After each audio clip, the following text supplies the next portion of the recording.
और जितने भी लोग कह रहे हैं कि एनवीएस के लिए जो टॉपिक्स वगैरह हैं ये है वो है, तो उस पर करेंगे चर्चा। एग्जाम आने दो या उससे पहले ही बेसिकली देख लेंगे कभी ना कभी टाइम निकाल करके। और प्रीवियस ईयर पेपर्स आप इंटरनेट पे सर्च भी कर सकते हैं एनवीएस के, नहीं तो मैं एक बार टीम से बोल के आपको निकलवा करके शेयर कर दूंगी। सभी को गुड इवनिंग, नमस्कार, राम राम, सत श्री अकाल, अस्सलाम वालेकुम, what ever you feel connected with. First question से करेंगे शुरुआत। आज सिर्फ 15 क्वेश्चन करने वाले हैं। Child development is a study of the patterns of growth and change taking place from dash to dash. बाल विकास में डैश से डैश तक होने वाली वृद्धि एवं बदलाव का अध्ययन किया जाता है। अब हमारे पास 4 ऑप्शन है, ठीक है। अगर देखा जाए तो हम कॉन्सेप्शन टू व्हाट बताइएगा एक बार। Birth to middle childhood, birth यानी जन्म से 6, 7, 8 साल तक, ऐसा तो नहीं है भाई, अभी तो उसके बाद लेटर चाइल्डहुड भी आएगा। बर्थ से एडोलेसेंस तक, ऐसा भी नहीं है, ठीक। बर्थ क्यों, बल्कि गर्भ धारण से, कॉन्सेप्शन से ही हम स्टडी करना शुरू कर देते हैं, है ना। प्रेगनेंसी पीरियड जिसको हम कह रहे हैं, कॉन्सेप्शन पीरियड कह रहे हैं, गर्भाधान का समय है वो, है ना। कॉन्सेप्शन के पीरियड से ही हम स्टडी करना शुरू कर देंगे। अगर हम ह्यूमन डेवलपमेंट की बात करते हैं तो कहानी रहती है कॉन्सेप्शन टू डेथ तक, है ना, या ओल्ड एज तक। लेकिन जब बात हम चाइल्ड डेवलपमेंट की कर रहे हैं तो चाइल्ड डेवलपमेंट में हमारे लिए इंपॉर्टेंट होता है कॉन्सेप्शन टू एडोलेसेंस, यानी कि जब तक बच्चा स्कूल में है ना, जब तक, या फिर मैं कहूं जब तक उसका जितने भी पोटेंशियल है वो डेवलप नहीं हो जाता है, जो उसका मानसिक विकास है, सारी चीजें ठीक से डेवलप हो चुकी होती हैं। एडोलेसेंस खत्म होते होते अडल्टहुड आते आते अगर हम बात करें तो 12 से 19 साल तक, गर्भ से लेकर के 12 से 19 साल तक। वैसे भी इसमें ऑप्शन है नहीं आपकी ओल्ड एज का, तो डी ऑप्शन यहाँ पे ज्यादा बेहतर है। बाकी ऑप्शंस के मुकाबले 60% लोग सही उत्तर दे भी रहे हैं। कॉन्सेप्शन से मिडिल चाइल्डहुड नहीं, है ना। आप देखते हैं हम एरिक्सन में भी मैं आपको कई बार बताती हूँ कि आपके लिए वो शुरुआत की 5 स्टेजेस इंपॉर्टेंट हैं, जो ट्रस्ट वर्सेस मिसट्रस्ट है, autonomy versus shame and doubt है। उसके बाद आपका आ जाता है वो जिसको हम कहते हैं इनिशिएटिव वर्सेस गिल्ट, फिर इंडस्ट्री वर्सेस इंफीरियोरिटी, देन आपका आइडेंटिटी वर्सेस रोल कंफ्यूजन। तो वो identity versus role confusion adolescence तक का, आइडेंटिटी क्राइसिस तक का पीरियड है, वही आपके काम का होता है। क्यों? क्योंकि 12वीं क्लास तक बच्चा टीन एज में ही होगा, तो टीन एज के बाद तो स्कूल में वैसे भी कोई काम रह नहीं जाता, तो और वो बालक तो तभी तक है ना, फिर तो कहानी ह्यूमन डेवलपमेंट में चली जाएगी अगर आप बुढ़ापे की बात करेंगे या डेथ तक की बात करेंगे। तो बाल विकास यानी बालक का विकास, तो कॉन्सेप्शन से एडोलेसेंस तक की कहानी रहेगी आपकी। इतनी बात क्लियर है? कोई दिक्कत परेशानी दर्द समस्या अगर हो तो बता दीजिए। हाँ मैम, मैथ्स पेडागोजी सीटेट के लिए पढ़ा दीजिए, paid please. Shobhit Kumar batch में हैं आप? मैथ्स पेडागोजी तो नहीं, बट मैं हाँ अपना सब्जेक्ट लेती हूँ वहाँ पे, कोई दिक्कत नहीं है। अगर कोई आपकी क्वेरी है तो आप कमेंट्स में बता देना, मैं डील कर लूंगी एक बार। D option is the right answer. आगे बढ़ेंगे, क्वेश्चन नंबर 2 देखिएगा।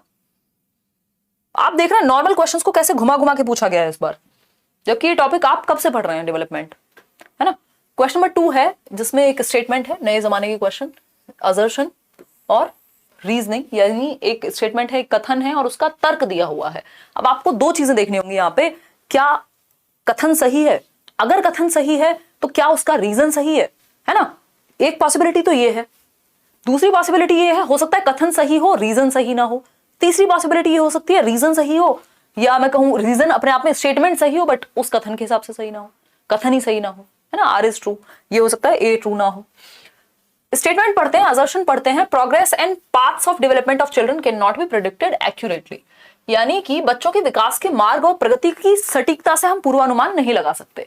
यानी जो बच्चों की प्रोग्रेस है, जो डेवलपमेंट है, उसका हम कंप्लीटली एक्यूरेटली हिसाब नहीं लगा सकते। हम ये नहीं कह सकते कि 2 साल का बच्चा है तो इतने 0.5% इतना ही डेवलप हो चुका होगा, ऐसे हम नहीं काउंट कर सकते। हमें एक मोटा मोटा आइडिया होता है, हमें कुछ हद तक हम प्रिडिक्ट कर सकते हैं, to somewhat to a extent ही हम प्रिडिक्ट कर सकते हैं, एक हद तक ही हम अनुमान लगा सकते हैं।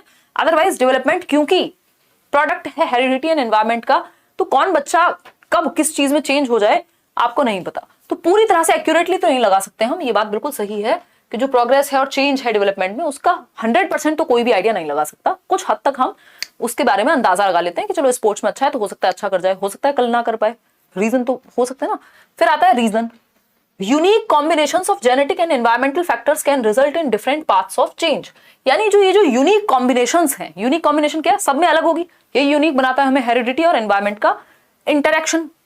तो वो जो हेरिडिटी और एनवायरमेंट का यूनिक इंटरेक्शन है, उसका प्रोडक्ट क्या निकल के आएगा ये किसी को नहीं पता 100%, कुछ हद तक पता हो सकता है, तो बात तो सही है, इसका रीजन तो सही है कि भाई पूरी तरह से हम प्रिडिक्ट इसलिए नहीं कर सकते क्योंकि ये जो यूनिक कॉम्बिनेशन है ये क्या प्रोडक्ट बनाएगा ये पहले से कोई भी 100% आइडिया नहीं लगा सकता। ठीक है, तो रीजन हो गया इसका सही, दोनों ही बातें सही हैं। तो both A and R are true and R is the correct explanation of A.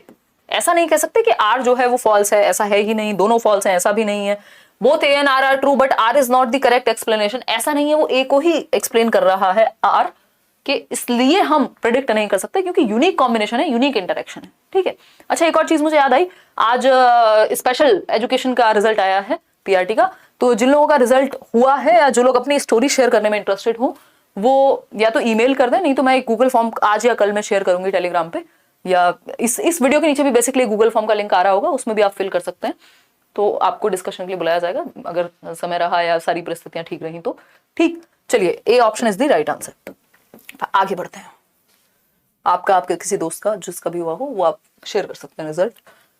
Question number 3 है और जो आपकी ट्रू स्टोरी होगी उसी पे हम डिस्कशन करेंगे। क्वेश्चन नंबर 3 है सोशलाइजेशन इज अ, समाजीकरण है।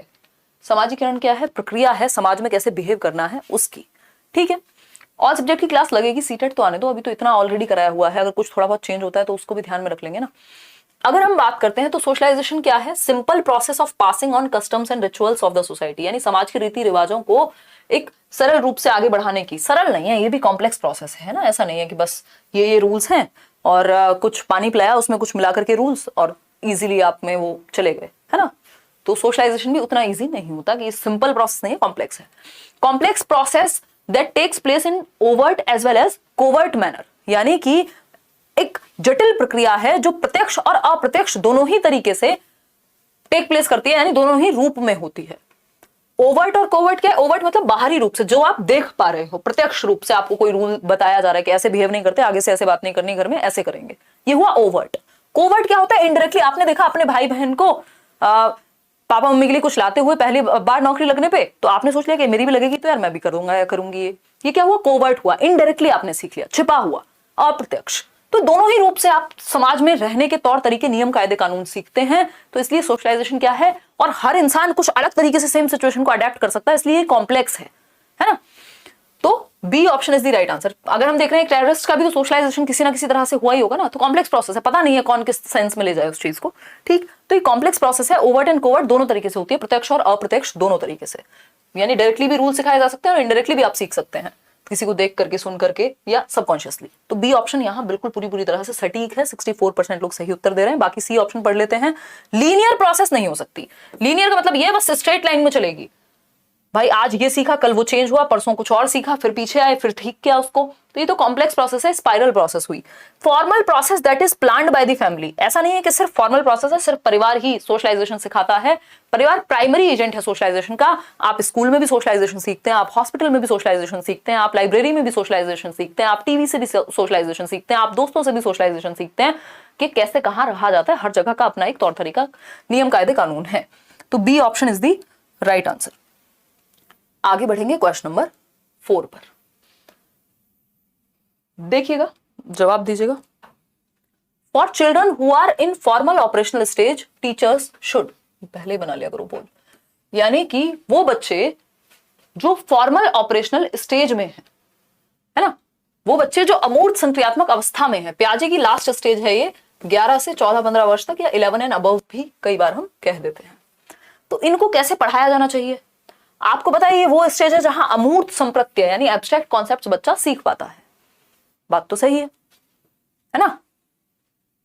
लेट्स लर्न चैनल का एक टोल फ्री नंबर रख दीजिए, कोई प्रॉब्लम होती है तो कैसे आप तक इन्फॉर्मेशन पहुंचाएं। शोभित, ये बहुत मुश्किल होता है एक्चुअली। अगर हम बात करें ऑफिस में, जैसे करियर पे भी आप वो बात अपनी कह सकते हैं, अगर मेरे तक भी कोई बात पहुंचानी है बहुत जरूरी है तो, जो कस्टमर केयर है करियर लैब का, बट वहां भी इतने सारे टेलीकॉलर्स हैं, तब भी मुश्किल हो जाती है कई बार अपनी बात पहुंचाना। तो वहां आप ट्राई कर सकते हो, है ना। बहुत ही मैं खुद बहुत बार चाहती हूँ कि पता नहीं क्या कर दूं या कैसे कनेक्ट करूं, बट इतने सारे लोग हम लोग हो चुके हैं ना कि वो संभव नहीं हो पाता। बाकी चीजें भी चल रही होती हैं, बट कोशिश फिर भी रहती है। देखिएगा, कुछ होगा इस तरह का तो बताएंगे। अगर हम बात करें फर्स्ट ऑप्शन की, तो use diagrams to depict hierarchical relationships, यानी कि आप डायग्राम्स को यूज कीजिए हायरार्किकल रिलेशनशिप्स मतलब कि पदानुक्रम संबंधी चीजों को दर्शाने में कि ये इससे जुड़ा हुआ है, ये इससे जुड़ा हुआ है। अच्छा, ये पियाजे थे, पियाजे ने कॉग्निटिव स्टेज दी, फिर इस कॉग्निटिव में उन्होंने बात की अडेप्टेशन की, फिर उन्होंने बात की किसकी, इक्विलिब्रेशन की। अडेप्टेशन में 2 प्रक्रियाएं होती हैं, इक्विलिब्रेशन में 2 प्रक्रियाएं होती हैं, फिर उसमें भी ये 2 प्रक्रियाएं होती हैं। ये क्या हुआ, हायरार्किकल चार्ट बन गया, क्योंकि ये एब्स्ट्रैक्ट कॉन्सेप्ट है, आपके दिमाग में जा रहा है, बिल्कुल ठीक तरीका है, क्योंकि बच्चा अब उतना बड़ा हो चुका है कि अमूर्त चीजों को समझ पाए। तो आप डायग्राम्स यूज कर सकते हो हायरार्किकल रिलेशनशिप्स को दर्शाने के लिए। फिर आया B option, present problems that require hypothetical thinking. हमें पता है कि फॉर्मल ऑपरेशनल यानी अमूर्त संक्रियात्मक अवस्था में हाइपोथेटिको डिडक्टिव रीजनिंग आती है, यानी वो परिकल्पना कर सकता है, इमेजिन अच्छे से कर सकता है। दूसरा एब्स्ट्रैक्ट कॉन्सेप्ट आते हैं, तो दोनों को ही हमें सिखाना चाहिए। Avoid presenting abstract problems. देखो, अब हम एब्स्ट्रैक्ट प्रॉब्लम्स को प्रेजेंट करना अवॉइड नहीं कर सकते, क्योंकि इस स्टेज में एब्स्ट्रैक्ट रीजनिंग अमूर्त तर्क बच्चे में आ जाता है। तो जब आ जाता है तो आपको उस तरह की प्रॉब्लम्स उसको देनी पड़ेंगी। जैसे हम कॉन्क्रीट ऑपरेशनल का मतलब क्या है, वो चीजें जो कॉन्क्रीट हैं, जिनको टच और फील किया जा सकता है। अमूर्त क्या है, जिनको आप इमेजिन करेंगे या इमेजिनेशन में समझेंगे। हो सकता है जो आपके सामने ना हो, ऐसे मुद्दे के समाज में मान लो कोई परिवर्तन लाना है, तो आपके सामने तो कॉन्क्रीट रूप से कुछ और है, बट आप एब्स्ट्रैक्ट सोच रहे हैं, ठीक है। तो एब्स्ट्रैक्ट को अवॉइड नहीं करना इस स्टेज में, तो एब्स्ट्रैक्ट प्रॉब्लम्स देनी है, जैसे कॉन्क्रीट प्रॉब्लम्स देनी थी कॉन्क्रीट ऑपरेशनल में। अब आता है fourth option, give opportunities to solve problems and reason scientifically, यानी समस्याओं को सुलझाने और वैज्ञानिक तर्क देने के मौके मुहैया करवाने चाहिए। यानी बच्चों को साइंटिफिकली सोचने का मौका दो। बिल्कुल, यहां पे साइंटिफिक थिंकिंग डेवलप होती है इस स्टेज में। तो फर्स्ट, सेकंड और फोर्थ सही है, थर्ड सही नहीं है। फर्स्ट, सेकंड और फोर्थ सही है, ठीक है। इसमें थर्ड सही नहीं है कि आप एब्स्ट्रैक्ट चीजों के मौके ही ना दो। फिर आएंगे हम आगे, नेक्स्ट क्वेश्चन पे चलेंगे। नेक्स्ट क्वेश्चन क्या है भाई, क्वेश्चन नंबर है 5। क्या कहता है क्वेश्चन नंबर 5, देखिएगा एक बार। In Jean Piaget's theory of cognitive development the 2 complementary process of accommodation and assimilation, यानी पियाजे की थियोरी में जो 2 कॉम्प्लीमेंट्री प्रोसेस हैं वो किसके अंदर आती हैं, 2 पूरक प्रक्रियाएं। एक है एकोमोडेशन समायोजन, दूसरा है एसिमुलेशन यानी कि हम कहेंगे समावेशन या आत्मसातीकरण। दोनों किसके अंडर आती हैं। अगर आपने मेरे से कभी पियाजे पढ़ा है तो मैं डे 1 से पियाजे को उस तरह से ही डिस्कशन करती हूँ कि किसके अंदर क्या आता है, कहां से कैसे शुरुआत होती है, ठीक है। बताइएगा फटाफट से, फटाफट से बताइएगा।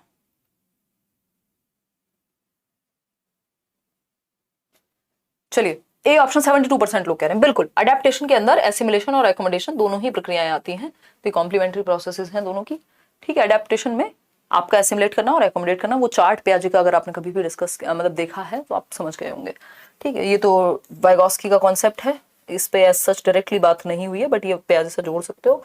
एडवांस ऑर्गेनाइजर और ये दोनों ही इसलिए होते हैं कि आप इन्फॉर्मेशन को ठीक से रिटेन कर पाओ, समझ पाओ, कॉम्प्रीहेंड कर पाओ। ए option is the right answer. अब चलेंगे क्वेश्चन नंबर 6 पर, देखिएगा।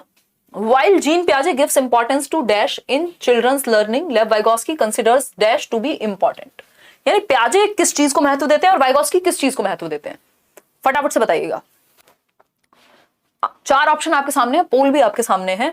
मैचुरेशन को पियाजे देते हैं, बिल्कुल देते हैं, क्योंकि ये जेनेटिक कॉन्सेप्ट है, हेरिडिटी से संबंधित है, और हेरिडिटी को इंपॉर्टेंस पियाजे देते हैं, आनुवंशिकता को इंपॉर्टेंस पियाजे देते हैं। रीड के लिए एक सेशन जल्दी लाएंगे। कल्चरल टूल्स, यानी वाइगोस्की कल्चर को बिल्कुल, सोसाइटी और कल्चर बिल्कुल देते हैं। दोनों बातें सही लग रही हैं, फिर भी बाकी ऑप्शन चेक करेंगे। रीइंफोर्समेंट, पियाजे और वाइगोस्की में से कोई भी इसकी बात नहीं करता, क्योंकि ये बिहेवियरिस्टिक कॉन्सेप्ट है। थॉर्नडाइक और स्किनर इसकी बात करेंगे। स्कीमाज में चेंज, ये तो वाइगोस्की थोड़ी कहेंगे, सेकंड वाला तो वाइगोस्की के लिए चूज करना है ना आपको, ये तो पियाजे कहेंगे। ड्रिल एंड प्रैक्टिस, रीइंफोर्समेंट, दोनों में से कोई भी इन बातों को नहीं मानेगा, क्योंकि ये व्यवहारात्मक चीजें हैं। स्टिमुलस रिस्पॉन्स, अगेन पियाजे और वाइगोस्की का क्षेत्र नहीं है। तो परिपक्वता और सांस्कृतिक उपकरण, परिपक्वता की बात पियाजे कर रहे हैं, और दूसरा वाइगोस्की, तो वाइगोस्की कल्चरल टूल्स की बात कर रहे हैं। ये ऑप्शन सिंपल, सरल, सुंदर, सस्ता, टिकाऊ आंसर है। आगे बढ़ेंगे क्वेश्चन नंबर 7 पे, देखिएगा एक बार क्वेश्चन नंबर 7 को।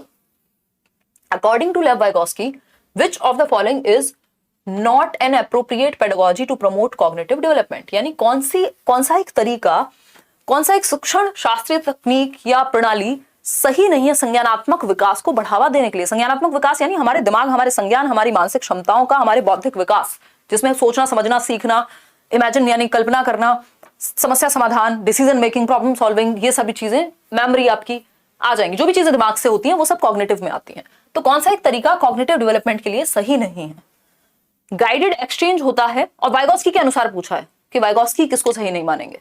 गाइडेड एक्सचेंज, हाँ बिल्कुल, गाइडेड इंस्ट्रक्शन के नाम से हम इसको डिस्कस करते हुए आए हैं कि बच्चे को एक गाइड मिले जिसके अंडर वो सीख सके, जो उसको मौका दे सके, उसको सही डायरेक्शन दे सके सिखाने की। बिल्कुल सही बात है। ये तो वैसे भी मोर नॉलेजेबल अदर की बात करते हैं, तो वही बात हो गई है। कॉम्प्रिहेंसिव डिस्कशंस, यानी व्यापक चर्चाएं हों, आप बच्चे के साथ बैठिए, डिस्कशन करिए, उससे क्या होगा, उसकी समझ बेहतर होगी, वो अपना तर्क देगा, आप अपना पॉइंट ऑफ व्यू बताएंगे, है ना। तो इससे क्या होगा, बहुत कुछ सीखने को मिलेगा। ठीक है, अभी मैं अपनी एक मैम से मिली, हम लोग कुछ भी नहीं तो 5-6 घंटे हमने बात की, तो वो डिस्कशन है, उसमें बहुत कुछ हो सकता है। स्पेशली मुझे तो बहुत कुछ सीखने को मिला, हो सकता है थोड़ा बहुत उन्हें भी कुछ सीखने को मिला ही हो। तो डिस्कशन से हमेशा भला होता है, डिस्कशन हमेशा करनी चाहिए, चर्चाएं हमेशा करनी चाहिए, है ना। ये नहीं कि वो बॉलीवुड में क्या चल रहा है, फलाने ने ये कर दिया, डिफरेंट टॉपिक्स पे, जिससे आपका सोचने की समझने की शक्ति बेहतर हो।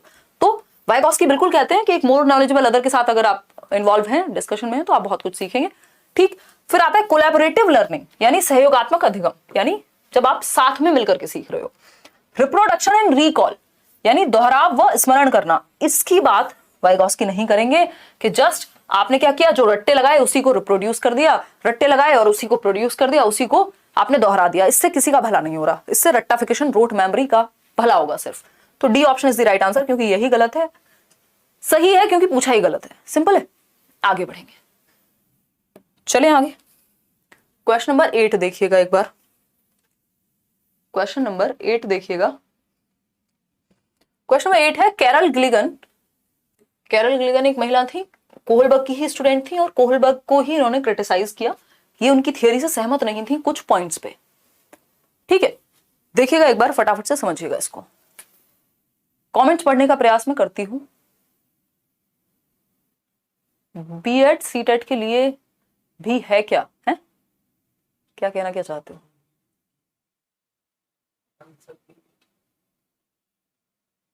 चलिए समझते हैं एक बार। मॉक टेस्ट ऐप पर होने वाले थे, कब स्टार्ट होंगे? सैयद किसी भी टाइम वो डल सकते हैं, आज या कल में जैसे ही अपलोड होंगे तो मैं आपको टेलीग्राम पे सबसे पहले लिंक शेयर कर दूंगी और वीडियो में बता भी दूंगी अलग से बना करके एक छोटी सी। और हम लोग जल्दी ही 3 मिलियन होने वाले हैं। आप लोगों के कमेंट से मुझे भी एक्साइटमेंट हो गई है थोड़ी सी नहीं तो नंबर्स को लेके एक्साइटमेंट बची नहीं है जीवन में। देखिए एक बार, Carol Gilligan critique that Lawrence Kohlberg's theory of moral development devalues feminine morality that emphasises. Question है भारी, समझते हैं। कैरल ग्लिगन ने लॉरेंस कोहलबर्ग के नैतिक विकास की समालोचना करते हुए तर्क रखा कि कोहलबर्ग नारीवादी नैतिकता जो डैश पर जोर देती है को नकारते हैं। यानी जो नारीवादी नैतिकता है, जो फेमिनिन मॉरलिटी है, जो जैसे फीमेल सही और गलत के बारे में सोचती हैं, उस पर ध्यान ही नहीं दिया कोहलबर्ग ने। यानी कैरल ग्लिगन ये कहती है कि महिलाओं और पुरुषों का जो नैतिकता है वो कई बार अलग हो सकती है। क्यों? क्योंकि महिलाओं में वो केयर का भाव एक्स्ट्रा है। अब इसका एक रीजन ये हो सकता है कि वो जन्म देती हैं बच्चों को, या वो केयर थोड़ा सा उनके नेचर में है ना। तो हम कह सकते हैं एन एथिक ऑफ केयर, कि जो महिलाएं हैं वो सही गलत का जब डिसीजन लेती हैं तो वो केयर को महत्व ज्यादा दे देती हैं कई बार।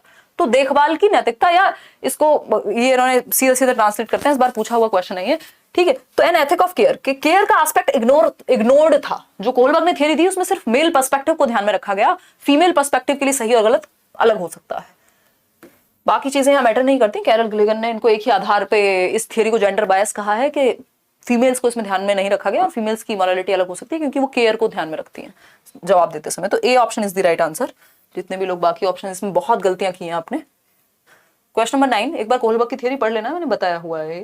क्वेश्चन नंबर 9 देखिएगा।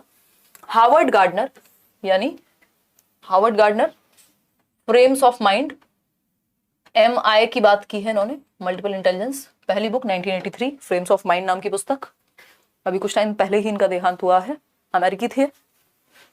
ठीक है जी, जवाब दीजिएगा फटाफट से। आप कोई संस्कृत की क्लास नहीं लेती हैं क्या?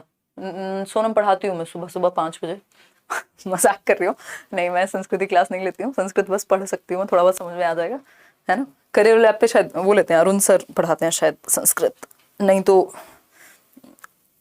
आप YouTube पे भी देख सकते हैं। मैंने पहले भी सजेस्ट किया है, संस्कृत गंगा करके एक चैनल है, या और भी होंगे बट मेरे को उसी के बारे में आइडिया है, तो वो देख सकते हैं आप। देखिए एक बार, हार्वर्ड गार्डनर क्या कहते हैं, देखिएगा एक बार, बताइए एक बार। यार पेडागोजी से रिलेटेड सारी चीजें होंगी सादिया वहां पे। ठीक है, अगर हम बात करें हार्वर्ड गार्डनर की, यानी Harvard gardener proposed the theory of multiple intelligences, यानी बहुबुद्धि का सिद्धांत दिया। हाँ बिल्कुल सही बात है, 90% लोग आंसर दे पा रहे हैं। फिर आता है B option, proposed that cognitive ability is the singular trait in determining intelligence, यानी संज्ञानात्मक क्षमता ही है एकमात्र ट्रेट। जी नहीं, इन्होंने बहुबुद्धि की बात की है, ये बात हमें पता होनी चाहिए। ठीक है, आप लोगों को 9 बजे टाइम ज्यादा अच्छा लग रहा है या 9:30 ही ठीक था? क्योंकि कुछ लोग गायब हो गए जब से 9 बजे का टाइम हुआ है, देखिएगा एक बार। फिर आता है C option, gave the concept of measuring intelligence as intelligence quotient, IQ का कॉन्सेप्ट इन्होंने नहीं दिया। Gave elaborate description of 16 types of intelligences as per 4 factors, ऐसा भी नहीं है, है ना, कि इन्होंने ये 16 पीएफ की जो बात की है, या ये कैटल बात करते हैं बेसिकली, इस तरह की फैक्टर्स की बात इन्होंने नहीं की। मल्टीपल इंटेलिजेंस यानी बहुबुद्धि का सिद्धांत दिया है कि बुद्धि कई प्रकार की हो सकती है। A option is the right answer. Question number 10 देखिएगा एक बार, क्या कहता है।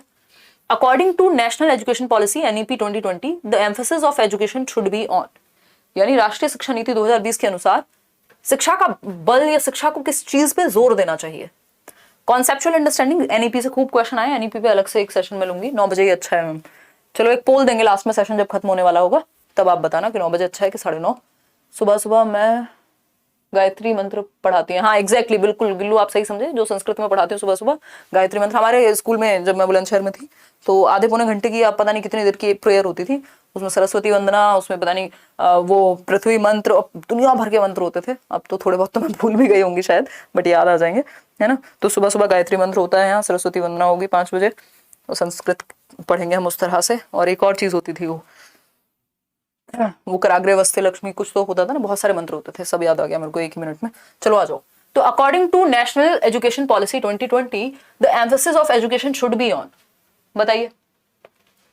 कॉन्सेप्चुअल अंडरस्टैंडिंग यानी संकल्पनाओं को समझने पे, कॉन्सेप्ट्स को समझने में, ठीक है। डी कॉन्टेक्चुअलाइज्ड नहीं होना चाहिए, कॉन्टेक्स्ट में पढ़ाना है, डी कॉन्टेक्स्ट नहीं करना कि संदर्भ से अलग। बच्चा है गांव का और आप उसको एग्जांपल दे रहे हैं अमेरिका का, उसको समझ में कहां से आएगा, उसके आसपास थोड़ी ना है वो चीज, तो आसपास की चीजों का एग्जांपल देना है।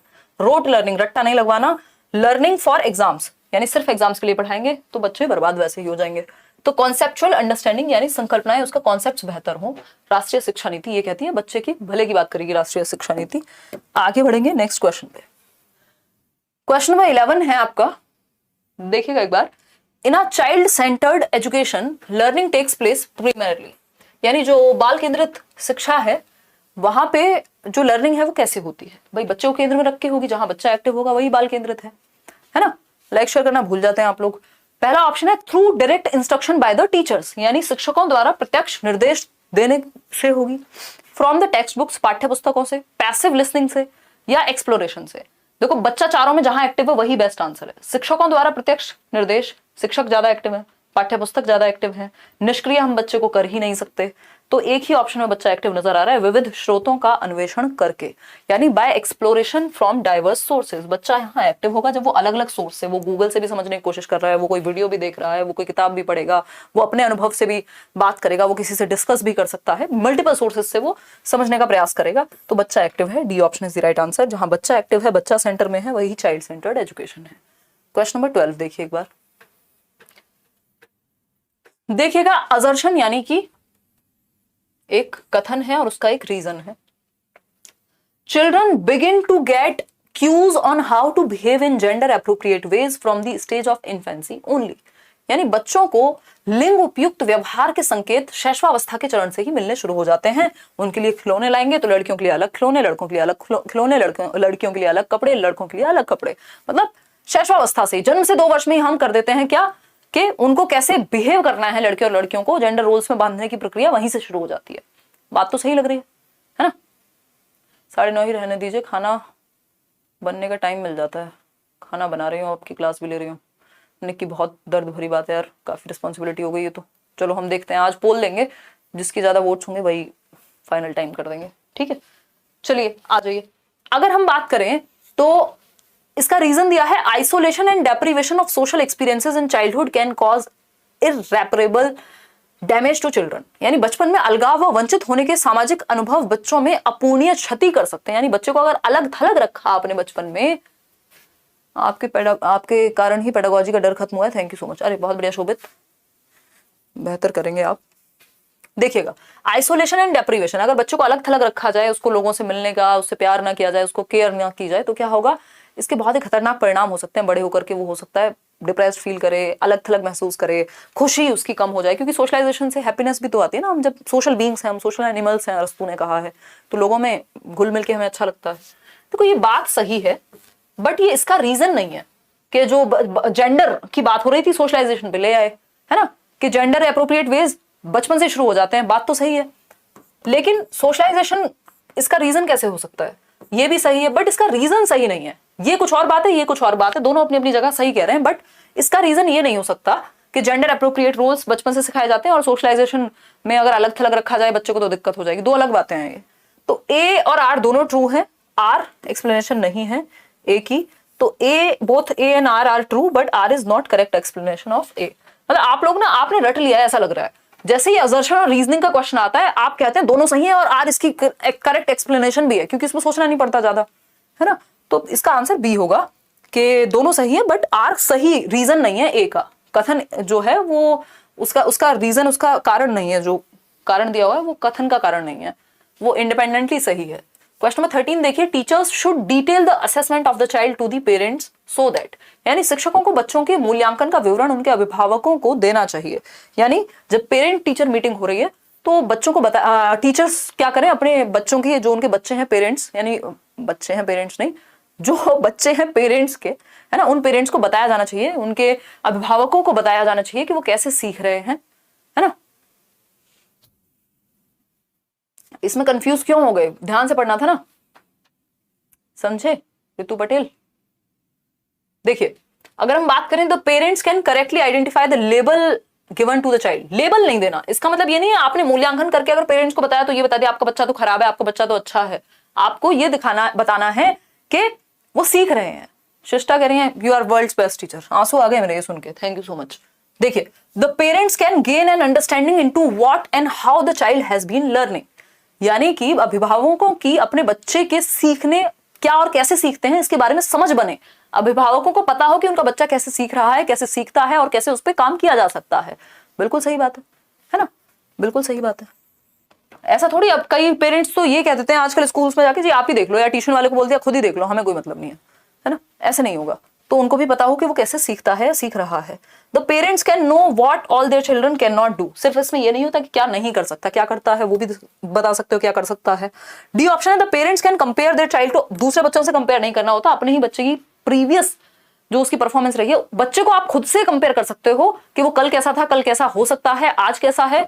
ये नहीं कि शर्मा जी के बच्चे और गुप्ता जी के बच्चों से आप कंपेयर कर रहे हो, वो नहीं करना, ठीक है। तो अभिभावक जान पाए कि अपने बच्चों की सीखने कैसे और क्या और कैसे सीखते हैं बच्चे, इसलिए आप बच्चों की जो परफॉर्मेंस है वो डिस्कस कर सकते हो, या इवैल्यूएशन जो आपने किया है उनके बारे में जो जाना है। क्वेश्चन नंबर 14 देखिए, आज के लिए सेकंड लास्ट क्वेश्चन।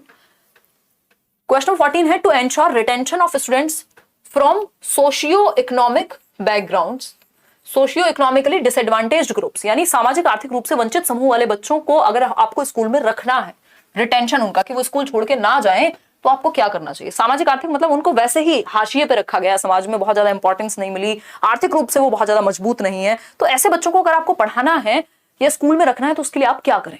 सिंपल बात बताइएगा। हाँ वही सीन था मेरा भी मिश्रा जी, सरस्वती शिशु मंदिर ही मान लो। देखो एक बार, ललिता प्रसाद करके बुलंदशहर में एक स्कूल है, देखिएगा एक बार। अरे थैंक यू अंकिता। चलो आ जाओ, अगर हम बात करें सी ऑप्शन की, चलिए देखते हैं सी ऑप्शन कह रहे हैं 51%। देखिएगा, ensure that they take tuitions at home, यानी कि वे घर पर ट्यूशन लें, इस बात को आप एंश्योर करेंगे। मतलब ट्यूशन को प्रमोट करना थोड़ा ना आप स्कूल में रहने का तरीका हुआ। Ensure that they are given a lot of recall based worksheets, यानी उन्हें स्मरण आधारित बहुत सारे कार्य पत्रक दिए जाएंगे रट्टे लगाने के लिए, रिकॉल बेस्ड नहीं, एक्टिविटी बेस्ड, ठीक है। फिर आता है ensure that they do not loss interest in attending school, यानी उन्हें स्मरण आधारित बहुत सारे कार्य पत्रक, स्कूल आने में उनकी रुचि कम ना हो। आपको इस बात का ध्यान रखना है कि क्लासरूम या स्कूल की जो एक्टिविटीज हैं, जो स्कूल में आने का एक्सपीरियंस है बच्चे का, वो खराब ना हो, उनकी रुचि भंग ना हो जाए स्कूल आने में, उन्हें मजा आए स्कूल आने में। अगर ऐसा होगा तो वो सीख लेंगे, बेशक सोशियो इकोनॉमिकली डिप्राइव्ड माहौल हो, और ऐसा हो सकता है कि उनका इंटरेस्ट कम हो, क्योंकि बाकी बच्चे हो सकता है उनको अलग थलग महसूस कराएं, उनको कुछ बुरा भला बोले, अरे तुम तो फलाने परिवार से आते हो, अरे तुम्हारी जाति अच्छी नहीं है, तुम्हारा ये अच्छा नहीं है, तो वो सब नहीं हो। इंटरेस्ट बना रहे बच्चे का, ये आपका काम है एज अ टीचर। तो ensure that they do not loss interest in attending school, ठीक है जी। इंश्योर दैट स्टैंडर्ड डीकॉन्टेक्चुअलाइज्ड, जैसे ही डीकॉन्टेक्चुअलाइज्ड आएगा समझ जाएंगे ये काम का नहीं है। तो 62% लोग सी ऑप्शन दे रहे हैं, वो सही है बिल्कुल। लास्ट क्वेश्चन आज के लिए, आखिरी सवाल। देखो आराम से समझ रहे हैं हम, क्योंकि अभी एग्जाम कल नहीं है ना, तो हमारे पास समय है कि हम इनको डिटेल में डिस्कस कर सके। ठीक है, आज आपको पोल में जवाब देके जाना है टाइमिंग का, और लाइक शेयर भी बराबर करके जाना है जितने भी लोग देख रहे हैं 4000। Identifying the question that test the skill of evaluation, यानी आपको उस प्रश्न की पहचान करनी है जो इवैल्यूएशन की स्किल का परीक्षण करता है, यानी बच्चे की इवैल्यूएशन की स्किल जिस क्वेश्चन से पता लगेगी, यानी जिस क्वेश्चन को देख के आपकी जजमेंट की स्किल बाहर आए कि आप इवैल्यूएट कर पाए, मूल्यांकन कर पाए, किसी चीज को जज कर पाए, वो कैसे पता चलेगा? कौन सा क्वेश्चन है जो बच्चे की जजमेंट की स्किल को, इवैल्यूएशन की स्किल को परख पाए कि बच्चा कैसे आकलन करता है। 4 ऑप्शन है, फटाफट से जवाब दीजिएगा। आज इतने कम क्वेश्चन। हाँ अंकिता, आज मेरी थोड़ी एनर्जी लो है, बैक टू बैक क्लासेस भी थी, बट मैं छुट्टी के बिल्कुल मूड में नहीं हूँ आजकल। पेड कोर्स कैसे लेना? सादिया, आप करियर ऐप डाउनलोड करो, जैसे व्हाट्सएप डाउनलोड करते हो, वहाँ टीचिंग सेक्शन में जाओ, क्योंकि बहुत सारे अलग अलग सब्जेक्ट हैं वहाँ, एसएससी वगैरह की भी तैयारी होती है, तो टीचिंग सेक्शन में जाके आपको पता लग जाएगा किन किन बैचेस में एडमिशन ओपन है। मेरी मम्मी टीचर हैं और वो भी आपकी वीडियोस देखकर सीखती हैं। बहुत प्यारी बात है आदित्य, मुझे मिलते हैं ऐसे कई पेरेंट्स और बहुत अच्छा लगता है देख करके, है ना। अभी मैं मनाली गई थी तो वहाँ मोहाली में शायद 4 लोग थे, तो उनमें से 2 टीचर्स थे, तो उन्होंने बताया कि हम वर्किंग है, वैसे तो काम का नहीं है, मतलब काम का मीन्स वैसा नहीं है कि कुछ पेपर के लिए नहीं पढ़ रहे हैं, बट अच्छा लगता है देख के। चलिए आज आते हैं क्वेश्चन नंबर 15 देखिएगा। Identifying the question that test the skill of evaluation, यानी जो मूल्यांकन के कौशल का परीक्षण करता हो।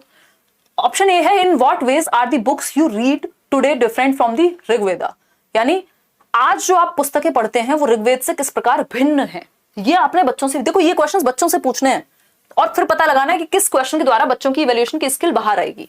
डिफाइन आर्कियोलॉजी, अब आर्कियोलॉजी डिफाइन करने में क्या है, पुरातत्व को परिभाषित कीजिए, जो उनको आता होगा वो लिख देंगे, तो इसमें कोई इवैल्यूएशन की स्किल नहीं लगी, सिंपल रिकॉल वाली स्किल लगी, मेमोरी लगी, तो ये तो हट गया। What metals did people in Harappan civilisation use to make tools, यानी कि किन हथियारों का, किन औजारों का प्रयोग हड़प्पन सभ्यता में किया जाता था, तो इसका भी 1 वर्ड आंसर हो जाएगा, रिकॉल बेस्ड हो गया ये भी, है ना। इसमें भी नॉलेज टेस्ट होगा, ये आपको बीएस ब्लूम की टेक्सोनॉमी का क्वेश्चन है, रिकॉल हो गया, ये रिकॉल बेस्ड है, दोनों ही नॉलेज बेस्ड हो गए ये। When was the site of Harappan civilization discovered? अब इसका भी 1 वर्ड आंसर होगा, तो इसमें भी ये भी नॉलेज बेस्ड है या रिकॉल बेस्ड है, कि जो आपको याद होगा कि कब डिस्कवर हुई थी हड़प्पन सभ्यता। एक क्वेश्चन है जिसमें बच्चे का इवैल्यूएशन, यानी उसको सोचना पड़ेगा, in what ways are the books you read today different from the Rigveda, यानी आज जो आप पुस्तकें पढ़ते हैं वो कैसे अलग हैं ऋग्वेद से, तो उनको बताना पड़ेगा, सोचना पड़ेगा, जजमेंट लाना पड़ेगा कि ये अंतर है और ये सही है या गलत है, वो फिर अपना जजमेंट देगा। तो ए option is the right answer बाकी से। चलिए आज के लिए इतना ही। क्वेश्चन नंबर 15 था ये, आउट ऑफ 15 कितने ठीक हुए वो आप कमेंट्स में बताएंगे।